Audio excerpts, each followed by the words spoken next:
Episode शुरू होता है। यू सोच रहा होता है कि हिमारी के अलावा किसी और लड़की से बात करे हुए इसे कितना टाइम हो गया है। तभी साकुरा यहाँ पर आ जाती है। ये कहता है क्या तुम्हारी नाइट शिफ्ट थी?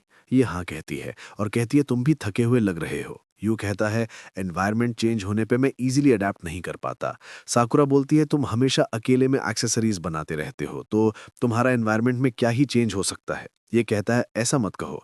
फिर ये इसे बताता है कि क्या हुआ। तो साकुरा कहती है तो एक लड़की ने तुम्हें उसका ब्रेसलेट ठीक करने को कहा, लेकिन मुझे लगता है कि एक अच्छा मोटिवेशन हो सकता है।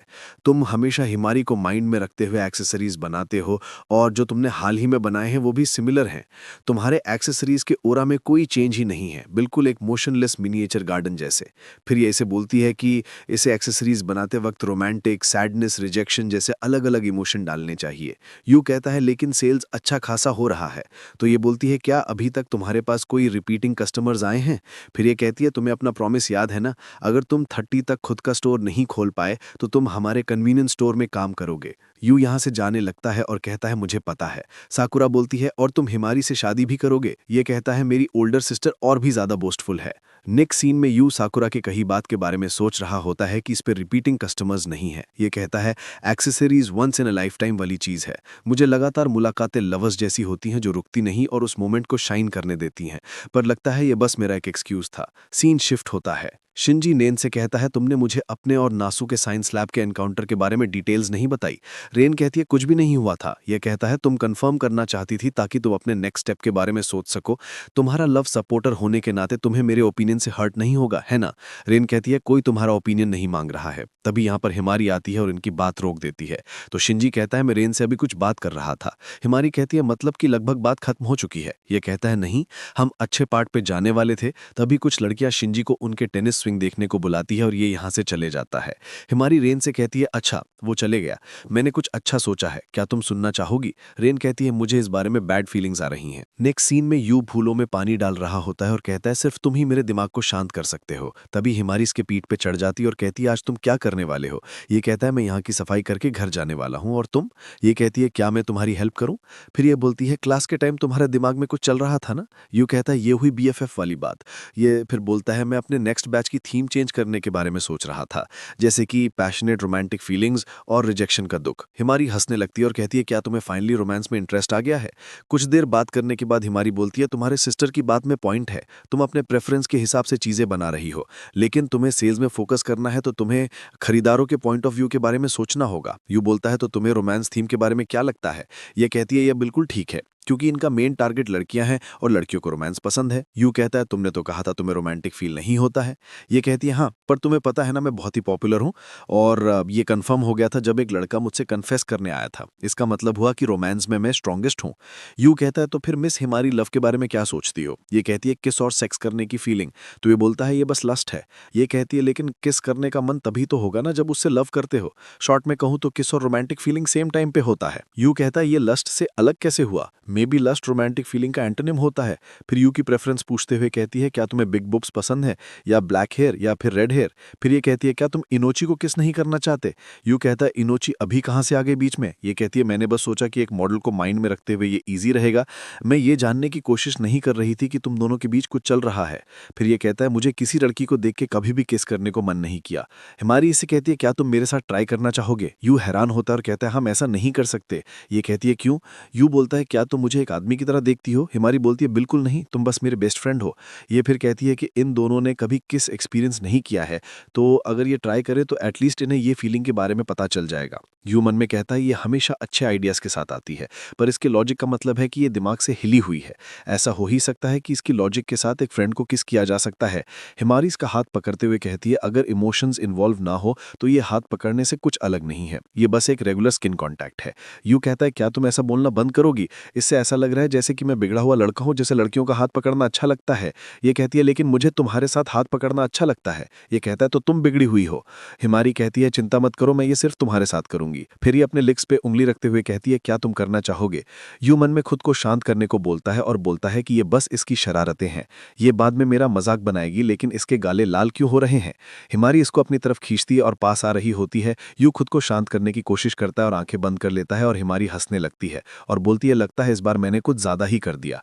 फिर ये कहती है मैंने जो अभी किया मैं इसकी भरपाई करूंगी। पर फिर इसे सैटरडे को मिलने बुलाती है। यू कहता है हम क्या करने वाले हैं, तो ये कहती है सीक्रेट है।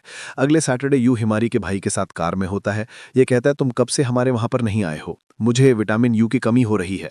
और फिर बोलता है कि हिमारी ने इसे यू को पिकअप करने के लिए कहा था। फिर ये ऐसी कुछ बातें करते हैं और इसमें पता चलता है कि ये और साकुरा क्लासमेट्स के और साकुरा जीनियस थी। तो यू बोलता है कि दो सिबलिंग्स ऐसे अलग कैसे हो सकते हैं। तो ये बोलता है कि तुम पर एक्सेसरीज बनाने का टैलेंट है और ये काफ़ी अच्छा है। यू थैंक यू बोलता है। ये यू को बोलता है कि ये अपने प्रोडक्ट्स को बेटर बनाने के लिए कभी भी इसके घर आ सकता है। तो यू कहता है कि इतना वेलकमिंग एटमॉस्फेयर एक एडोलेसेंट बॉय के लिए टफ है। नेक्स्ट सीन में यू हिमारी के सामने होता है। हिमारी कहती है कि इसका फैशन सेंस अच्छा नहीं है।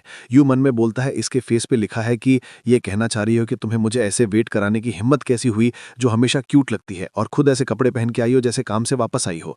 फिर ये कहता है इसके कपड़े वैसे क्यूट और फैशनेबल तो हैं। यू हिमारी से कहता है तुम्हारे भाई ने जल्दबाजी की जिस वजह से मैं चेंज नहीं कर पाया। हिमारी बोलती है आज यहाँ पर एक स्पेशल गेस्ट आई है और तभी रेन यहाँ पर आती है और हेलो कहती है। नेक्स्ट सीन में यू शिंजी के बारे में पूछ के बात करने का ट्राई करता है। रेन कहती है कि वो क्लब में है और चुप हो जाती है। हिमारी बोलती है क्या नेक्स्ट प्रोडक्ट फोटोग्राफी के लिए तुम्हारे माइंड में कोई आइडिया है। यू कहता है अभी तो नहीं। तो ये बोलती है कि नेक्स्ट स्टाइल फिगर आउट करने के लिए तुम्हें कुछ नया ट्राई करना चाहिए। और फिर कहती है इनोची तुम्हारी एक्सेसरी मॉडल बनने को रेडी है। यू हैरान होता है और कहता है क्या तुमने इसे बताया कि मैं एक्सेसरीज बनाता हूँ। हिमारी कहती है मुझे ये बताने की जरूरत नहीं है। रेन कहती है मेरा ब्रेसलेट सही करने के लिए तुम्हारे पास बहुत सारे पार्ट्स थे तो मुझे ये काफी स्ट्रेंज लगा। हिमारी बोलती है तो इनोची मेरे पास आई थी और पूछ रही थी कि ये तुम्हारा एहसान कैसे चुका है, तो मैंने सोचा कि मेरे अलावा कोई और भी मॉडल बन सकता है। हिमारी फिर कहती है ये रेन के वेस्टर्न कॉन्फेक्शनरी शॉप में शूटिंग करेंगे। ये सुनकर रेन भी हैरान होती है। यू कहता है क्या इससे उनके बिजनेस पे अफेक्ट नहीं पड़ेगा। हिमारी कहती है कि छुट्टियों के टाइम पे ज्यादा कस्टमर्स नहीं होते हैं तो ज्यादा फर्क नहीं पड़ेगा। सही कहा ना इनोची। ये कहती है मैं अपने मॉम को कॉल करने जा रही हूँ। यू बोलता है तुम कुछ ज्यादा ही जबरदस्ती नहीं कर रही हो। तो हिमारी कहती है इनोची शाय है तो अगर हम उसकी सहमति के बारे में पूछेंगे तो हमारा कुछ नहीं होगा। ये कहता है तुम्हारा मतलब क्या है। तो ये फिर से कहती है कि ये सीक्रेट है। नेक्स्ट सीन में यू एक्सेसरीज बनाने के लिए सामान ले रहा होता है। हिमारी से बेकर कहती है कि ये ऐसे नहीं रुकने वाला और कहती है यू इनोची को मत भूलना। फिर ये लोग रेन के लिए एक्सेसरीज देखने लगते हैं और ये दोनों बात करने लगते हैं कि रेन पे कौन सा कलर सूट करेगा। रेन कहती है ये तुम दोनों क्या कर रहे हो। यू कहता है सॉरी मैं बस चेक कर रहा था कि तुम पे कौन सा कलर और एक्सेसरी टाइप सूट करेगा, क्या मैंने तुम्हें डरा दिया। ये कहती है नहीं ऐसा नहीं है। हिमारी कहती है यू सच में क्रीपी है ना। तो ये बोलता है क्या तुम्हें मेरा साइड नहीं लेना चाहिए। ये कहती है सॉरी लेकिन तुम सच में क्रीपी हो और सबके सामने ये सब बोलने लगती है। इससे यू एम्बैरस हो रहा होता है और इससे बोलने से मना करता है। इसे ऐसा देख के रेन हंसती है लेकिन थोड़ी देर में चुप हो जाती है और हिमारी यू से रेन के गले में नेकलेस पहनाने को बोलती है। यू बोलता है क्या इसे पसंद आएगा। हिमारी रेन से कहती है कि तुम्हें यह चलेगा ना। तो ये हाँ बोलती है और फिर ये ऐसे नेकलेस पहनाता है और रेन पूरी लाल हो चुकी होती है। हिमारी मुस्कुराते हुए कहती है कुछ टाइम से मेरे दिमाग में कुछ चल रहा है। और फिर कहती है इनोची के कपड़े बहुत इनडिसेंट से हैं। यू हैरान होता है और रेन एम्बैरस हो जाती है। ये सब सुनकर रेन इसे पकड़ लेती है। नेक्स्ट सीन में यू कहता है हमें पार्ट्स मिल गए हैं एक्सेसरीज के लिए, अब हमें फ्लावर्स लेने हैं प्रोटोटाइप्स बनाने के लिए और फोटोशूट के लिए न्यू प्रोडक्ट्स डिसाइड करने होंगे। तभी रेन फ्लावर्स देखती है यहाँ पर और यू कहता है इन फ्लावर्स की थिकनेस अमेजिंग है। रेन बोलती है हाँ वैसे ही जैसे उस टाइम थे। यू कहता है किस टाइम। ये बोलती है कुछ नहीं भूल जाओ। इसके बाद हिमारी से कहती है कि मैं ड्रिंक लेने जा रही हूँ। यू कहता है इसका मतलब हम दोनों अकेले होंगे। हिमारी बोलती है इसे ट्रेनिंग समझ लो और जाते हुए मन में बोलती है मैं उन दोनों के प्यार के लिए फुल सपोर्ट करूंगी। मैं उसे ऐसे के साथ छोड़ने का सोच रही थी जो उसे समझे। नेक्स्ट सीन में यू रेन से कहता है तुम हिमारी की फ्रेंड हो ना प्राइमरी स्कूल से, क्या वो ऐसी ही थी हमेशा से। रेन बताती है नहीं, जब मैंने इंजू जाकास को केक डिलीवर करा वो बहुत शांत थी। वो हमेशा बुक्स पढ़ती रहती थी अपने रूम में। उसकी मदर ने मुझे उसे दोस्ती करने को कहा था तो मैंने उसे कुकीज़ दी। इसके बाद यू उससे पूछता है कि कौन सा फ्लावर लें। तो ये कहती है कि मुझे बड़े फ्लावर्स पसंद है। यू ट्यूलिप्स अलग करता है और बोलता है कि ये लव और सिंपैथी रिप्रेजेंट करता है और फिर इसके बारे में बोलता ही जाता है और एकदम से फिर कहता है माफ़ करना ये टॉपिक क्रीपी तो नहीं लग रहा ना। रेन कहती है क्यों। ये बोलता है मैं कभी बेसबॉल या फिर फुटबॉल में इंटरेस्टेड नहीं था और मेरे दोस्त भी नहीं थे। लोग मुझे अक्सर कहा करते थे कि मेरे टॉपिक्स बोरिंग होते हैं। मैं ये लेकर आता हूँ, तुम बाहर वेट करो। तभी रेन इसे रोकते हुए कहती है तुम्हें फ्लावर्स इतने पसंद क्यों है। यू अब इसे बताता है कि एक बार बोटानिकल गार्डन गया था अपनी फैमिली के साथ और फिर अपनी फैमिली से अलग हो गया था और एक लड़की से वहां पर मिली थी जो खो गई थी और हम दोनों फिर अपने पेरेंट्स ढूंढ रहे थे। मैंने उसे कुछ पैसे दिए फ्लावर्स खरीदने के लिए और उसने कहा कि वो उन फूलों को याद के तौर पे संभाल के रखेगी और हर दिन अपने बालों में लगाएगी। हालांकि कभी ना कभी वो मुरझा ही जाएगा और उस वजह से मुझे फ्लावर्स पसंद आने लगे। शायद एक दिन ये उस तक पहुंच जाए। ये बहुत क्रीपी है ना, मैंने ये बस हिमारी को ही बताया है। रेन कहती है हिबिस्कस फ्लावर की बात कर रहे हो ना तुम, वो बहुत प्रिटी था। नाज को तुमने उसे कहा था कि वो कलर उसके बालों में सूट कर रहा है। सही कहा ना, मुझे ये बाल बचपन से पसंद नहीं थे, लेकिन तब से मुझे लगा कि इतने भी बुरे नहीं है। ये तुम्हारे फ्लावर्स उस तक पहुंच गए। यू कहता है थैंक्स मुझे ये बताने के लिए, और रेन इसे स्माइल देती है। यू कहता है हिबिस्कस फ्रजाइल ब्यूटी रिप्रेजेंट करता है और न्यू लव भी। नेक्स्ट सीन में यू हिमारी को कॉल कर रहा होता है, लेकिन ये उठाती ही नहीं है। तभी यहाँ पर रेन आती है और इसे कॉन्टैक्ट एक्सचेंज करने को बोलती है।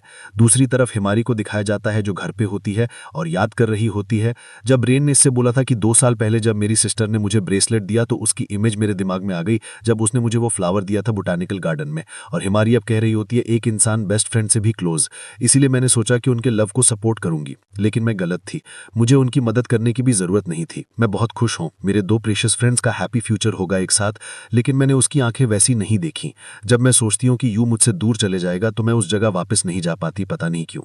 और इसी के साथ ये एपिसोड यहीं पर एंड हो जाता है।